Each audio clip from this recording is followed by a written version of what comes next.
పట్టుబదలని విక్రమార్కుడు మరలా చెట్టుపై వేలాడుతున్న బేతాళుణ్ణి భుజంపై వేసుకుని అక్కడ్నుండి మౌనంగా శ్మశానం వైపు బయలుదేరతాడు. ఇంతలో ఎలాగైనా విక్రమార్కుడికి మౌనభంగం కలిగించాలని బేతాళుడు విక్రమార్కుడితో ఇలా అంటాడు. రాజా, నీకు ఈ తీరని కష్టం ఏ ఆడదాని వలనైనా వచ్చిందా అని నాకు సందేహంగా ఉంది.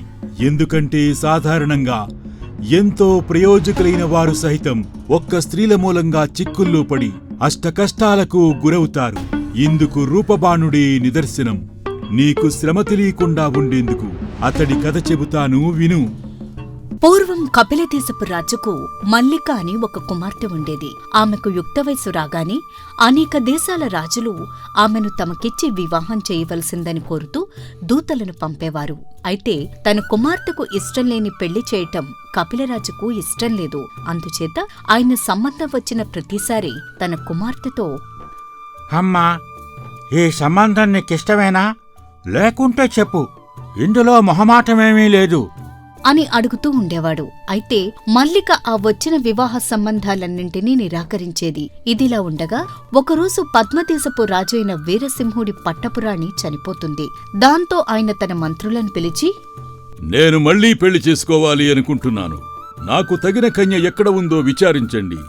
మహారాజా, కపిలరాజు కుమార్తె మల్లిక చాలా అందగత్తె. మీకు సరిగ్గా సరిపోతుంది. అయితే సరే, వెంటనే మన దూతలను కపిలరాజు వద్దకు పంపించి మేము ఆమెను వివాహమాడటానికి వస్తున్నామని అతనికి తెలియజేయండి అని తన దూతలను కపిలరాజు వద్దకు పంపుతాడు వీరసింహుడు. అయితే బలవంతుడైన వీరసింహుడు తన దూతలను పంపాడని తెలియగానే కపిలరాజు వణికిపోతాడు. వెంటనే ఆ దూతలను సగౌరవంగా తన మందిరానికి తీసుకుపోయి వారు వచ్చిన పని తెలుసుకుంటాడు. వారు చెప్పింది విని వీరసింహుడు తన కుమార్తెను పెళ్లాడతాననటం కపిలరాజుకు ఒక పక్క ఆనందమూ మరోపక్క విచారమూ కలిగి తన మనసులో ఇలా అనుకుంటాడు. ఈ వీరసింహుడు అమిత బలవంతుడు. ఆయన తలుచుకున్నట్టయితే ఈ కపిల రాజ్యాన్ని జయించగలడు. ఇక ఈ వివాహం జరిగితే మా రెండు దేశాల మధ్య ఇంతవరకు ఉన్న మంచి సంబంధాలు మరింత దృఢపడతాయి. అందుకు ఆనందంగానే ఉంది. కానీ యువరాణి మల్లిక ఇంతకు ముందే ఎందరో యువకులైన రాజకుమారులను తిరస్కరించింది. ఇప్పుడు ఈ వయసు మళ్లిన వీరసింహుణ్ణి వివాహమాటానికి ఒప్పుకోకపోతే ఈ రాజ్యం సర్వనాశనం అవుతుంది అని ఆలోచిస్తూనే తన కుమార్తె వద్దకు వెళ్లి ఇలా అంటాడు. అమ్మా, పద్మదేశ మహారాజైన వీరసింహుల వారు దూతలను పంపి నిన్ను పెళ్లాడతానని కబురు చేశారు. నీ అభిప్రాయం ఏమిటి అని అడగటంతో వీరసింహుడి కోరికను నిరాకరించే గుండెధైర్యం తన తండ్రికి లేదని తెలుసుకున్న మల్లిక, మీకు అల్లుడిగా పనికొచ్చేవాడు నాకు భర్తగా పనికిరాకపోతాడన్నాన్నా, ఇక అంతా మీ ఇష్టం అని ఆమె అనడంతో ఆ మాటను ఆమె ఆమోదంగా భావించి ఎంతో సంతోషపడిన కపిలరాజు వెంటనే దూతల వద్దకు వచ్చి ఇలా అంటాడు. ఈ సంబంధం మాకు సమ్మతమే. ఇక 2 వారాల తరువాత ఒక మంచి ముహూర్తం ఉంది. వీరసింహ మహారాజు గారు తన సపరివారంగా ఆ ముహూర్తం నాటికి తరలి రావచ్చని చెప్పండి అని చెప్పడంతో ఆ దూతలు అక్కడ్నుండి వెళ్లిపోయి అదే విషయాన్ని తమ రాజుకు తెలియజేస్తారు. ఇక దాంతో ముహూర్తానికి ఒకరోజు ముందుగా వీరసింహుడు తన కొడుకులతోనూ యోధులతోనూ ఇక అతని సైన్యాధ్యక్షుడు రూపభానుడితో పాటు బయలుదేరి కపిల నగరానికి వచ్చి కపిలరాజును కలుస్తాడు. అయితే ఇదంతా ఒక కిటికీ వద్ద నిలబడి గమనిస్తున్న మల్లిక వీరసింహుడి పరివారాన్ని చూస్తూ తన చెంత నిలబడిన చెలికత్తెతో ఇలా అంటుంది. ఏమిటి వీరంతా? ఏం జరుగుతోందిక్కడ? అసలే రాజుగారు మన దేశానికెందుకొచ్చినట్టు? అదేంటమ్మా, ఆ మహారాజుగారే తమరిని పెళ్లాడటానికి వచ్చారని మీకు తెలీదా?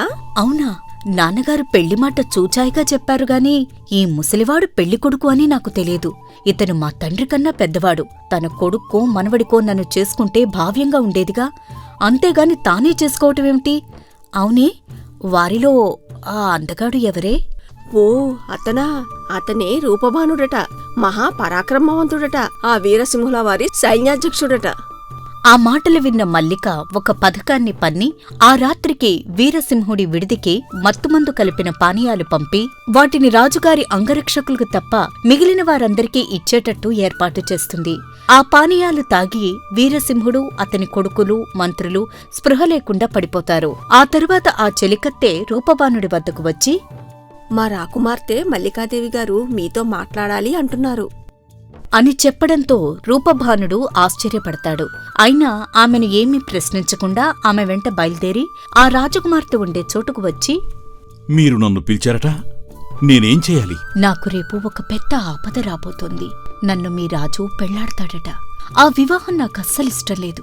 ఈ ఆపద నుంచి నన్ను నువ్వే కాపాడాలి. నీవు చాలా బలశాలివని, ధైర్యశాలివని విన్నాను. నన్ను ఈ గండం నుండి నువ్వు కాపాడితే నేను మనస్ఫూర్తిగా నీ భార్యనవుతాను. నన్ను క్షమించండి. నేను మా మహారాజు గారి ఒప్పు తింటున్నాను. నేను ఆయనకి ద్రోహం చేయలేను. నిన్ను మీ రాజుగారికి ద్రోహం చేయమనటం లేదు. ఆపదలో ఉన్న ఒక అబలను ఆదుకోవాలని కోరుతున్నాను. నన్ను రక్షించు.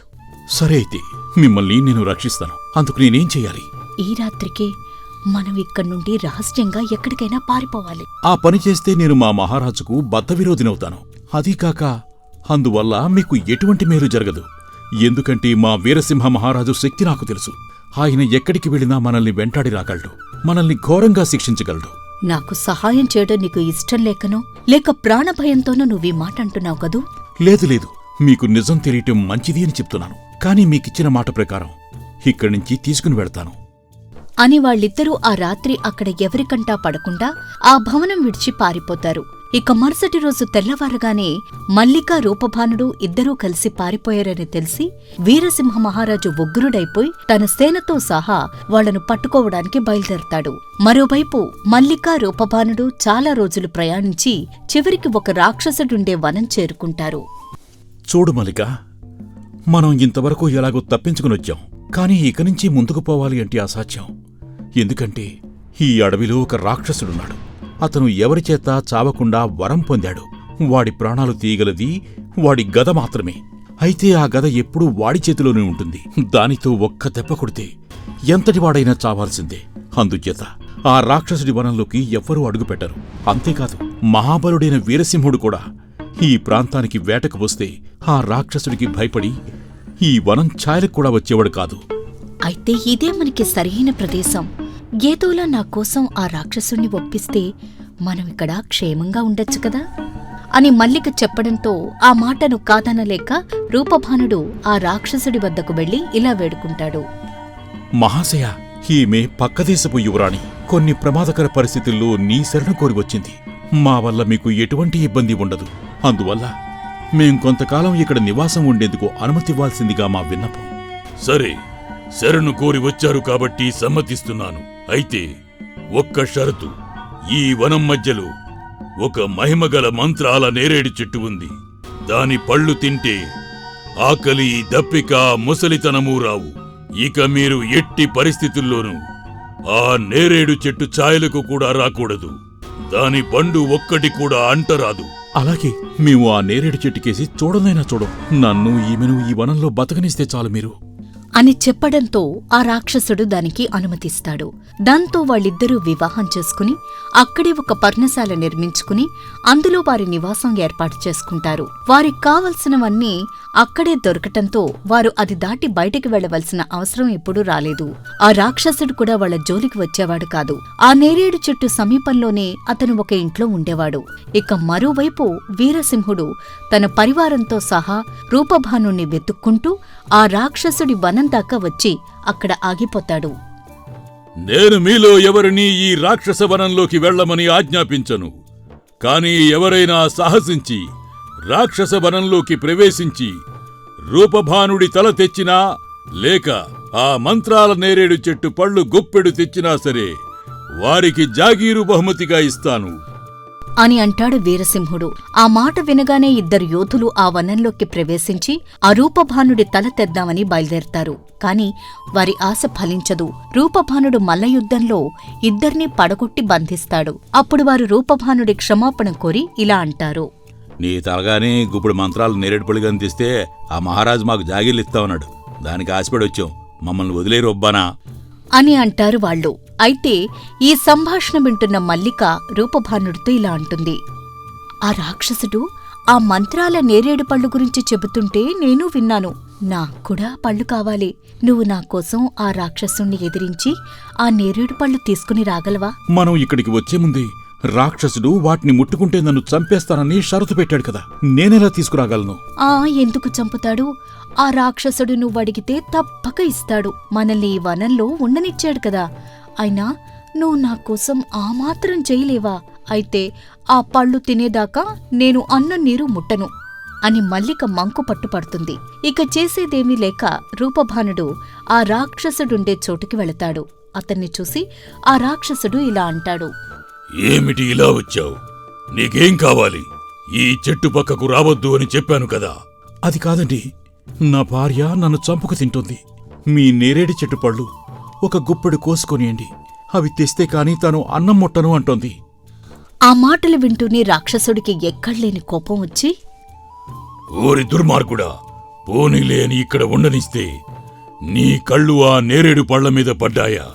ఇక నువ్వు నా చేతిలో చచ్చినట్టే అంటూ తన గద ఎత్తి రూపభానుడి పైకి వచ్చి ఆ గదతో అతని మీద బలంగా కొడతాడు. రూపభానుడు చాకచక్యంతో పక్కకు తప్పుకునేసరికి గద భూమిలో కూరుకుపోతుంది.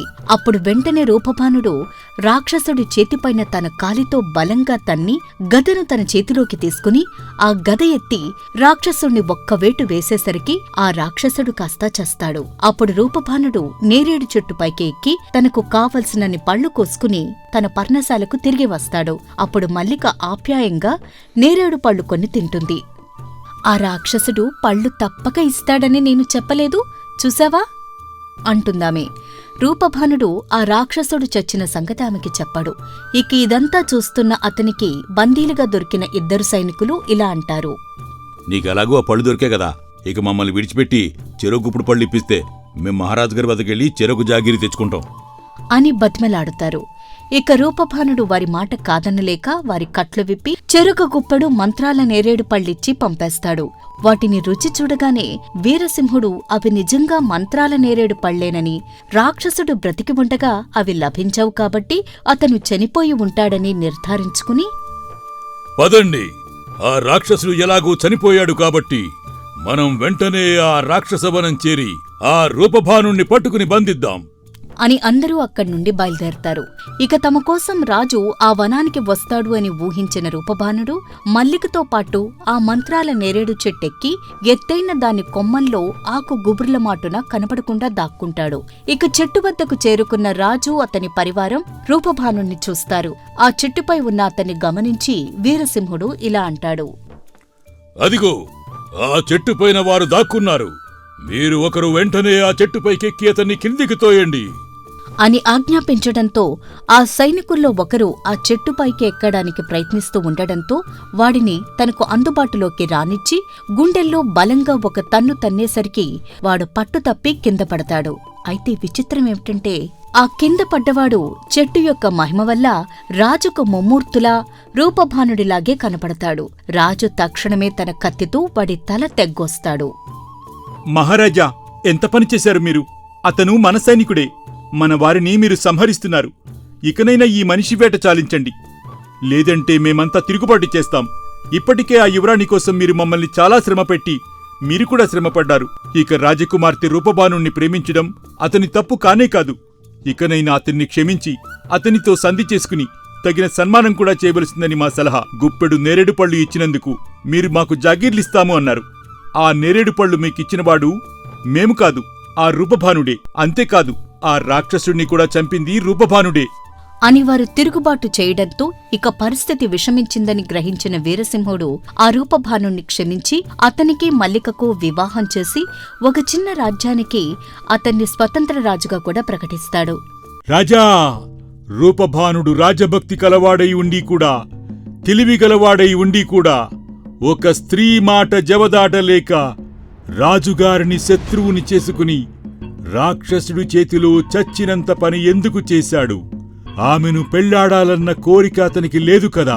అలాంటప్పుడు ఆమెతో తాను పారిపోకుండా ఉంటే అతనికి ఈ కష్టాలేవీ వచ్చేవి కావుగా. మరి కావాలనే ఈ కష్టాలను ఎందుకు కొని తెచ్చుకున్నాడు? ఈ ప్రశ్నకు సమాధానం తెలిసి కూడా చెప్పకపోయావో నీ తల 1000 వక్కలవుతుంది, జాగ్రత్త. భేతాళ, నీటిలో పడిన వాడిని రక్షించేవాడు తాను తడవక తప్పదు. మల్లిక అసహాయ స్థితిలో ఉండటం చేత తాను శక్తిమంతుడు కావటం చేత ఆమెను రక్షించే భారాన్ని రూపభానుడు తనపై వేసుకున్నాడు. ఇక అలాంటి ఒక అసహాయురాలికి సహాయం చేసేటప్పుడు ఆమె అసహాయత్వంలో తాను కూడా భాగం పంచుకోక తప్పదు. అందుకే రూపభానుడు అన్ని కష్టాలు పడ్డాడు. భళా విక్రమార్క భళా, నువ్వు సరైన సమాధానం చెప్పావు. అయితే నువ్వొక సంగతి మర్చిపోయావు. నువ్వు నా ప్రశ్నకు సమాధానం చెప్పడంతో నీకు మౌనభంగం కలిగింది.